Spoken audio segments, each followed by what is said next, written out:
Hello, Westford. Town officials organized another strategic planning retreat on June 21st, and what a turnout. Tadbuck Road now has a working traffic light, and WestfordCAT held its annual meeting on June 20th. I'm Dan Bush, a freshly minted WestfordCAT board member, and it's time for WestfordCAT News.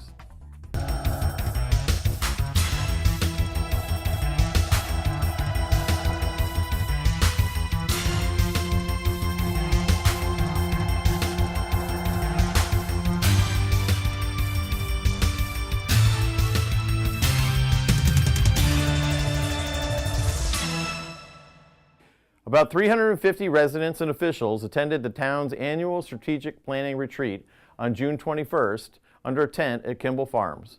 The key topics covered were school safety and the ongoing construction of town-owned properties. Here's an introduction by Bill Olson, Superintendent of Schools. You know, the law only requires that the police chief and the fire chief meet with the school superintendent once a year at the beginning of the school year. I will say to you that Chief McEnany and Chief Targ have met with all of us in the school system, with our administrative team and myself, probably 7 or 8 times this year. And we are constantly reviewing school safety procedures. So Chief, I'm going to turn it over to you for comments, and then we'll open it up to questions. Police Chief Tom McEnany noted that the town has 11 schools, 5,100 students, and stretches across 32 square miles. McEnany reflected on the role that police play in school safety. The balance that we have to try to cover here is, personally, a school environment is an educational facility, and we want to keep it like that. We don't want it to be an armed camp or a lockdown facility, but we also want to be very cautious and have our officers available as well. Tom Mahana, chair of the Permanent Town Committee, outlined the ongoing building projects. So the new fire station is progressing right on schedule. We're actually hoping to maybe be done a little bit early. If you've driven by recently, you notice that we took the ATM down out front. So we're getting ready to finish off the site. The inside of the building is nearly complete. We hope to be done with that probably within the next month or so. The majority of the interior work will be completed. So we're really excited about progress of that. That project has a $12.7 million budget. We're expecting to be done with that late fall of this year. When we do move out, as we'll talk about the center building and what we'll do with the old station. Road and Bush Community Center, as you've probably seen all the scaffolding up around the building, that work is progressing also. We've had a steeplejack company in there this week working up on the canopies. I'm sorry, up on the roof. We've been working on the roof and the interior work. So that project has a $7 million budget. We're expecting that to be done by this winter, so that the Road and Bush will be able to move back in early next year and resume their operation in that building. And if you recall with previous town meetings, there is plans to hopefully relocate the rec department up on the 3rd floor of that building. Abbott School roof replacement, that's actually going to start as soon as the kids get out of the building. Some of the original work, initial work has already begun. That's a $3 million project. That's going to get hit pretty heavy after school gets out on Friday. That's going to go all summer and expected to be done by early fall. Combined Dispatch Center, Chief mentioned that a little bit earlier. That project is complete. That took over the existing training room in the police station, a $1.5 million project. The Westford Academy track replacement project is also started. We started a little bit earlier before school got out. That has a $700,000 budget, and that will be done this summer also. That will be done before school resumes in the fall. And our new center building project, at town meeting in March, we voted $320,000 to proceed with the design of that building. I'll talk about that a little bit later. Finance Director Dan O'Donnell said that as other building projects expire, capacity within the levy limit will enable the town officials to bond new projects. And we're going to time this so that when Other debt is expiring. We have a lot of projects coming up lately, like the WA is expiring in FY20, the Miller, Christofoli, and Stony Brook schools in 23, and the highway garage in 24. So we're going to have all this available capacity within the levy limit to bond these projects. To watch the entire meeting, visit WestfordCAT.org. After the strategic planning meeting, resident Pat Rapucci spoke with WestfordCAT News Director Joyce Polino-Crane about an ongoing fundraising effort at the St. Catherine of Alexandria Church in Westford. Rapucci is a member of the Friends of Our Lady of Mount Carmel Church in Aguacate, Cuba. Her fellow parishioner, Jose Ramirez, grew up in the impoverished Cuban town and attended church there as a child. Ramirez, who came to the United States as a refugee at age 15, has supported his hometown church for decades. The Friends are seeking donations to help the church. For more information, email patrapucci@comcast.net. Selectmen voted unanimously on June 26 to provide town and school employees with a 50% discount for the 2018 Kids Summer Camp and the 2018-19 Westford Partnership for Children After School program. Here's cost, explaining the tax implications. And there were certain employees, whether they be of the town or the school, who were benefiting from some of this, and some school and town employees who were not. And so for fairness purposes, that's the first thing we did, is that if we're going to offer a benefit at all, it needs to be to all school and town employees. The other element of this is that IRS regulations require that any discount that's provided to an employee that is a discount greater than 20% is subject to benefit taxation. Watch the entire Selectmen's meeting at westfordcat.org. Recognitions, accolades, and a fond farewell went to WestfordCAT's board president Ira Keltz after his 10 years of service. These were the highlights of the annual meeting on June 20th. Keltz took charge of the early part of the meeting, leading the election of board officers Nancy Burns, Paul Play, and Christina Sacco. They were nominated to one-year terms. Nina Simini and Keltz retired, and Tracy Tebro was not up for re-election. I'll serve a 2-year term. All right, Dan Bush. Where are you, Dan Bush?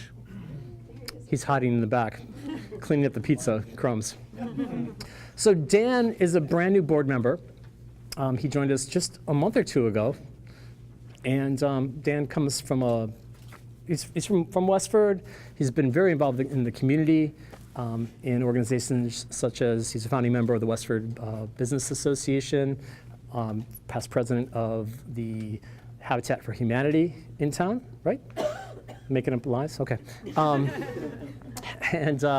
And he's graciously agreed to join the board a couple months ago. So we need to nominate him for a 2-year term. 2 years. Can we have someone move to nominate Dan for a 2-year term on the WestfordCAT board? I move. Ed, thank you. Who are you again? Susan, thank you very much. Do you accept the nomination, Dan? Dan accepts the nomination. All in favor, please say aye. Aye. Executive Director Lauren Horton summarized the station's accomplishments for 2017. A lot of our efforts went in. We noticed that the government meetings are very valued in this town, so we took all the equipment. That was the only programs that we produced that were still in standard definition. We replaced all the cameras in the remote, the 2 remote sites with high definition cameras. We upgraded our transmission equipment so that we can send these larger files over the internet and back to our systems here, and we upgraded our playback system so that it would handle, it's got a lot more space and a lot more speed to handle the high definition video. Horton recognized a number of volunteers who have made significant contributions to WestfordCAT, including recent high school graduates Ryan Cousins and Anthony Camilleri, volunteer Betsy Alvarez, Ed Cohen of the Ed Cohen Variety Show, Rekha Sharma, who contributes a weekly health tips segment, and producers Nina Simini and Chris Lilly. Cheryl Major, who writes the weekly Thin, Strong, Healthy column for WestfordCAT and produces videos here, was recognized as Contributor of the Year. Cheryl has done an amazing job of she's done video programs, she has done articles for the news program, both on real estate and on healthy living. I read them every time they're out because they're very good. So Cheryl, please. Here you go. Thank you for everything. Thank you. Before presenting Ira Keltz with his award, board member Nancy Burns provided an overview of the studio behind-the-scenes growth. So this station offers so much, and Ira's been a massive part of that for the last 10 years.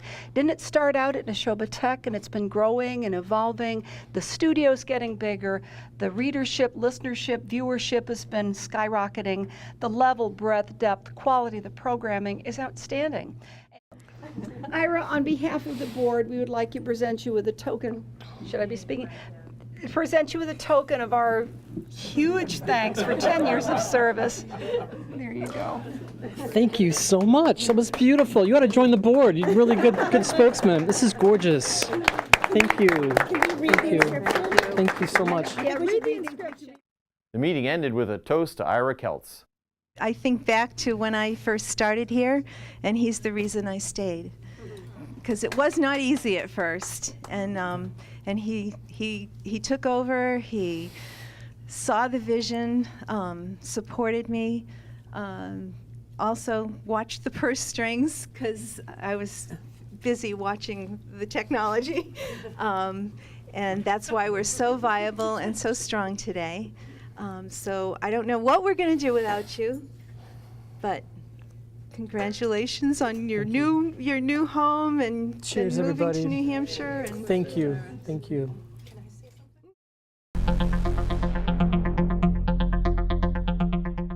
And now for our feature of the week.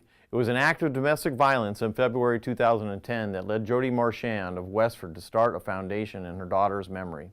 A survivor of the same violent incident, Marchand has made it her life's work to spread the word about domestic violence, to help other victims, and to keep the memory of Olivia alive.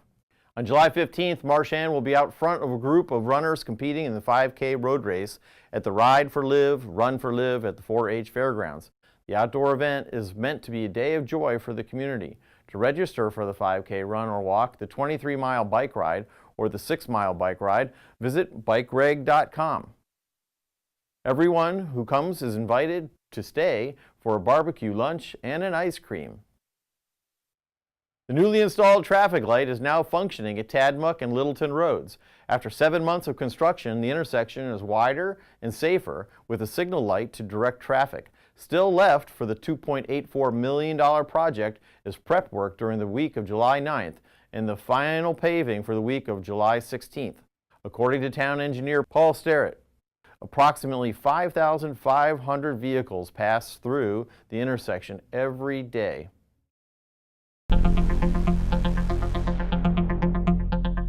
Beta, a 3.5-year-old pit bull mix, is available now at the Lowell Humane Society. Here's Patty Stocker with more information. The Lowell Humane Society on Broadway Street in Lowell is the perfect stop if you're looking for a new pet.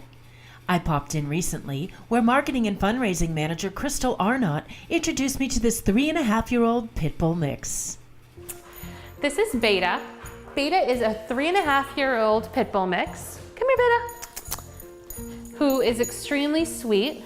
She walks very well on leash, and she's a pretty mild-mannered girl. She's very smart. She knows sit, and she loves to play. We're looking for an adult-only home or teenagers and older for her because she can be a little rough and tumble sometimes. And she would do best in a home without other pets. She really is a diva and likes to be the center of attention. Go get it.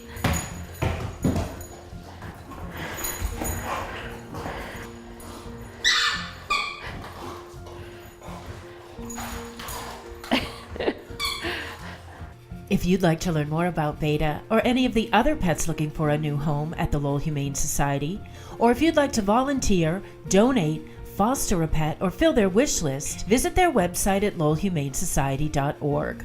They're located at 951 Broadway Street in Lowell. Call 978-452-7781. You can also find them on Facebook. For Westford Cat, I'm Patty Stalker.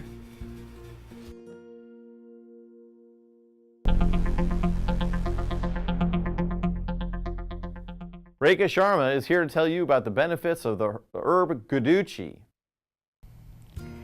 Hi everyone, I'm Rekha Sharma, your Ayurveda practitioner, back with a new health tip for WestfordCAT News.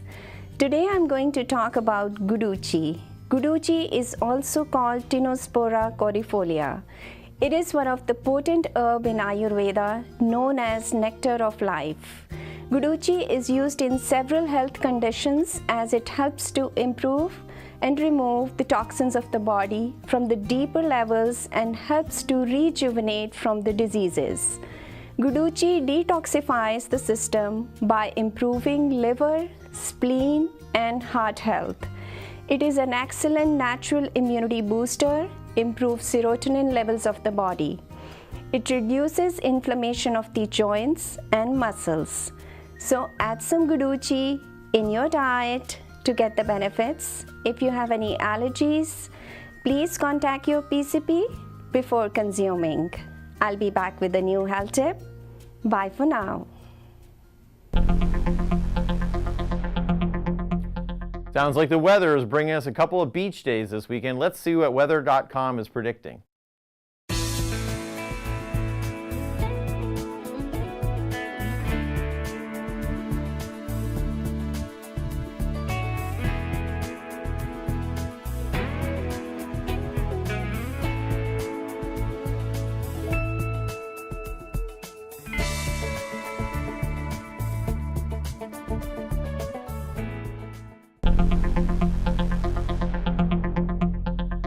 Here's WestfordCAT volunteer Betsy Alvarez with suggestions for things to do in the area.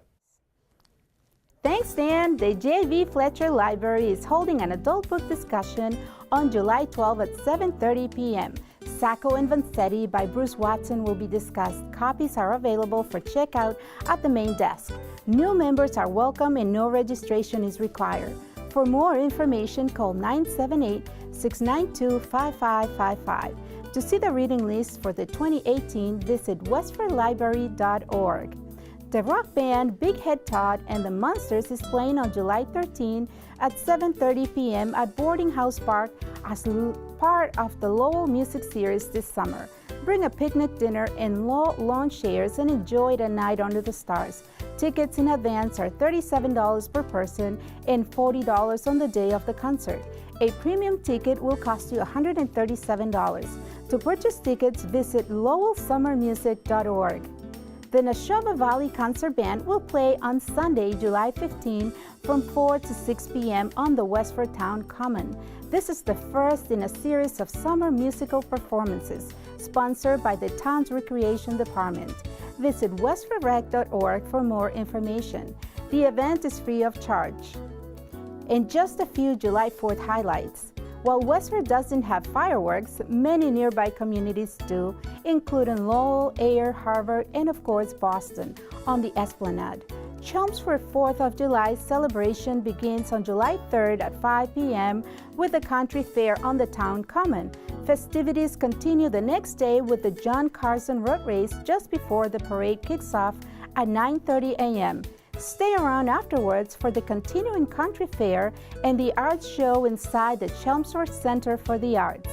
I am Betsy Alvarez, a WestfordCAT volunteer. Back to you, Dan. That's it for now, Westford. We're going to leave you with images of the community gardens at the Day Field off of Graniteville Road. There won't be a news show next week due to the upcoming holiday, so we'll be back in 2 weeks. Have a happy and safe 4th of July.